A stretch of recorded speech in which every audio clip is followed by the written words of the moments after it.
주가 참 평안을 내게 주시리 그 손 못자국만 져라 그 손 못자국만 져라 그 손 못자국만 져라 주가 널 지키며 인도하시리 그 손 못자국만 져라. 10월 11일 화요일 새벽입니다. 오늘 같이 기도하실 말씀은 사무엘하 20장에서 오늘 같이 기도하실 말씀은 사무엘하 14장 20절부터 33절까지 말씀입니다. 그 중에 24절 말씀입니다. 왕이 이르되 그의 집으로 물러가게 하여 내 얼굴을 볼 수 없게 하라 하매 압살롬이 자기 집으로 돌아가고 왕의 얼굴을 보지 못하니라. 아멘. 다윗이 하나님의 말씀을 업신여기고 하나님을 업신여긴 결과 그 가정에 칼과 재앙이 끊이지 않을 것이라 하는 하나님의 징계를 받게 되었죠. 그 중에 실제로 일어났던 일은 암논이 이복 동생인 다말을 범하고 그 일로 인해서 다말의 친오빠인 압살롬이 또 이복 형님인 암논을 죽이는 비극이 일어나게 되었죠. 도망가서 피신해 있는 압살롬을 다시 왕 앞으로 데리고 오는 그런 과정에 일어났던 사건을 오늘 말씀에서 다루고 있습니다. 다윗의 입장에서는 딸이 비극적인 일을 당했고 또 아들이 하나 죽었고 죽임을 당했죠. 다른 아들에 의해서. 또 지금은 압살롬이라는 아들이 도망을 가서 왕 앞에 나타날 수도 없는 이런 아주 가정의 칼과 재앙으로 일어난 일들 때문에 어려운 형편에 있었습니다. 이때 요압이라는 다윗의 장군이 그 아버지인 다윗의 마음을 알고 아들 요압을 용서하고 데리고 다시 복귀시키려고 하지만 왕의 마음을 돌이키거나 또 함부로 그 일을 계획하고 실행할 수도 없어서 드고아의 지혜의 여인을 데려다가 왕의 마음을 돌리고자 하였죠. 이런 과정에서 우리가 생각할 것은 용서란 무엇일까를 다시 한번 생각해 보지 않을 수가 없습니다. 다윗이 그 아들을 용서를 하면, 다른 아들을 죽인 압살롬을 용서하면 다시 그가 왕 앞에 나타날 수도 있고 도피 생활을 하지 않아도 되지 않겠습니까? 그래서 다시 가정도 회복되고 또 평화도 회복될 수 있을 것입니다. 그래서 어떻게 다윗이 그 아들을 용서를 할 것인지, 또 이런 차원에서 오늘 말씀 가운데 진정한 용서란 무엇인가 한번 같이 생각하고 기도하시면 되겠습니다. 첫째는 진정한 용서는 회개에서 출발한다 하는 것입니다. 천국은 회개로 출발해서 용서로 완성된다고 하죠. 오늘 20절 말씀에 보면 이는 왕의 종 요압이 이 일의 형편을 바꾸려 하여 이렇게 함이니이다. 내 주 왕의 지혜는 하나님의 사자의 지혜와 같아서 땅에 있는 일을 다 아시나이다. 요압이 어찌하였든 다윗의 아버지의 마음을 바꾸어서 아들 요압을 다시 예루살렘으로 데리고 오려고 하였습니다. 그런데 그 과정에서 보면 이렇게 압살롬이 자기의 죄를 뉘우치고 또 잘못을 깨닫고 아버지의 은혜를 사모하고 내가 이제 죽어도 돌아가겠다 이런 얘기가 없지요.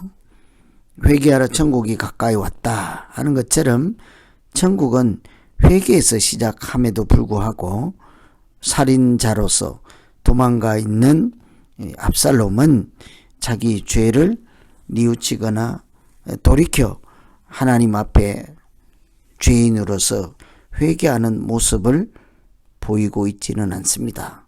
그런데 그럼에도 불구하고 왕의 신하인 요압이 압살롬을 데리고 복귀시키려고 오지요.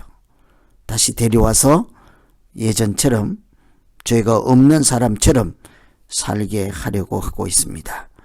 그러니 이 얼마나 죄에 대하여 여러 사람이 무감각하고 또 자기의 정당성으로 죄를 덮어버리고 이런 일들이 반복하고 있는 것을 볼 수가 있죠. 다말에게 험한 일을 당하게 한 암논이 그랬고 또 그 암논을 죽인 압살롬이 그리하였고 이제는 요압이라고 하는 장군도 죄에 대하여 무감각하여서 온 나라가 회개로 시작하는 그 진정한 용서를 경험하지 못하고 그저 평화를 원하고 그저 예전처럼 죄가 없을 때처럼 동일하게 살아가려고 하는 것을 볼 수가 있지요. 다윗의 마음이 아들에게 향한다 하는 것을 알고 약해져 있는 아버지인 다윗의 마음을 이용해서 죄가 없던 것으로 하면 안 되겠는가 하는 그런 계획을 꾸미고 있었습니다.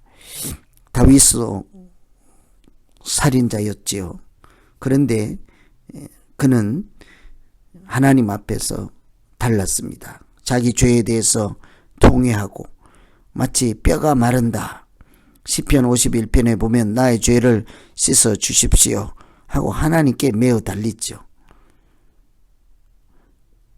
나를 정결하게 하시고 정결한 마음을 주십시오 하고 자기 자신을 하나님 앞에 온전히 내려놓고 다시 회개해서 하나님 앞에 나아가는 출발을 하는 것을 볼 수가 있습니다. 그런데 지금은 요압과 압살롬이 전혀 죄에 대한 회개가 없이 연약해진 아버지의 마음을 이용하여 죄가 없는 것처럼 하면 안 되겠는가 이런 시도를 하고 있죠. 그래서 오늘 우리가 처음으로 기도할 것은 우리가 죄인을 용서해야 되지만 먼저 회개할 수 있는 믿음, 또 죄인도 용서하시는 하나님의 은혜, 이런 은혜를 깨닫게 하셔서 나의 죄를 십자가 아래 내려놓을 수 있는 믿음과 담대함을 주시옵소서. 이렇게 기도하면 되겠습니다. 그때야 비로소 회개로 시작하고 용서로 완성되는 천국을 경험하게 될 것입니다. 그래서 진정한 용서가 회개에서 출발한다는 사실을 기억하며 첫 번째로 기도하시면 되겠습니다. 두 번째는 진정한 용서는 마음을 다 주는 것이다. 24절에 보시면 왕이 이르되 그를 그의 집으로 물러가게 하여 내 얼굴을 볼 수 없게 하라. 다윗이 그의 아들 압살롬을 데리고 오라고는 하였습니다. 그런데 막상 궁으로 돌아왔으나 압살롬의 얼굴을 보지는 않는 것이요. 용서를 하긴 하였으나 진정한 용서를 하지는 않았던 것입니다. 사실은 진정한 용서가 없이 사람들의 성화에 의해서 그 데리고 오는 것까지는 허락하였지만 그를 마음으로 용서하고 품고 안아주고 받아주는 이런 일은 일어나지 않았던 것이죠. 이런 것을 보면 용서란 무엇일까를 깊이 생각하지 않을 수가 없습니다. 용서는 사실은 우리 믿는 자에게는 하나의 의무사항입니다. 용서는 어떤 의미에서는 감정적으로 하는 것이 아니라 의지로 하는 것이죠. 아무리 큰 잘못이 있을지라도 그를 받아주고 또 품어주고 또 인정하기 위해서 내 자신의 의지를 하나님 앞에 내려놓고 내 모든 감정도 하나님 앞에 내려놓고 내 뜻이 아닌 하나님의 뜻으로 상대방을 받아주고 대하고 인정하는 것이 진정한 용서라 하지 않겠습니까? 그래서 용서는 전부 다 내어주는 것이라 할 수 있겠습니다. 누가복음 15장에 보면 아버지가 아들을 용서하는 아주 유명한 말씀이 있죠. 집 나가서 재산을 탕진한 아들을 아버지가 받아줄 때 그의 허물을 따지지 아니하고 온전히 받아주고 인정하고 회복시키는 모든 과정이 용서에 포함된 것이라 하겠죠. 그래서 진정한 용서는 내 마음을 전부 주는 것이라 하겠습니다. 내 의지를 전부 주는 것이 진정한 용서라 하겠습니다. 내 의지를 다 하나님 앞에 내어드리고 하나님의 마음과 하나님의 뜻으로 상대방을 품어주고 또 인정하고 사랑으로 함께 살아가는 것, 그것을 용서라, 진정한 용서라 하겠습니다. 그래서 오늘 두 번째 기도할 것은 우리가 진정한 용서를 하여 죄인도 살리시는 하나님의 은혜를 함께 누리는 우리 모두 되게 해 주시옵소서. 이렇게 기도하시면 되겠습니다.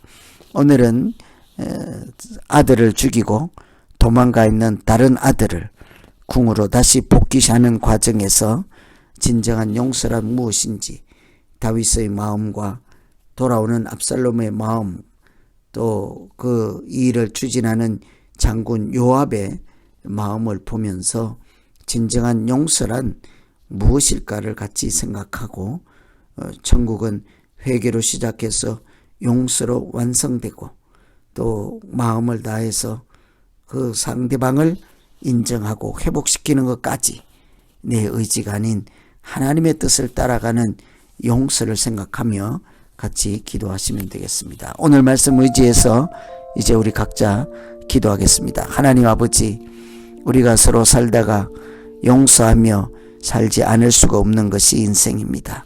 하나님, 오늘 다윗과 압살롬 사이를 보며 어떻게 우리가 서로 용서하고 예전처럼 또 죄 중에도 하나님 나라를 또 만들어가며 천국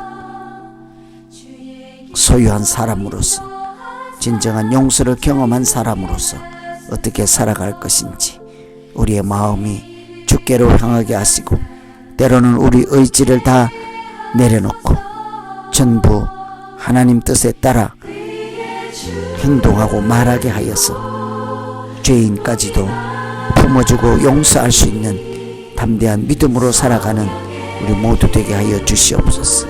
우리가 그렇게 십자가 아래에서 하나님의 은혜로 하나님의 자녀된 것을 기억하는 사람으로 살게 하여 주시옵소서. 예수님 이름으로 기도하옵나이다. 아멘.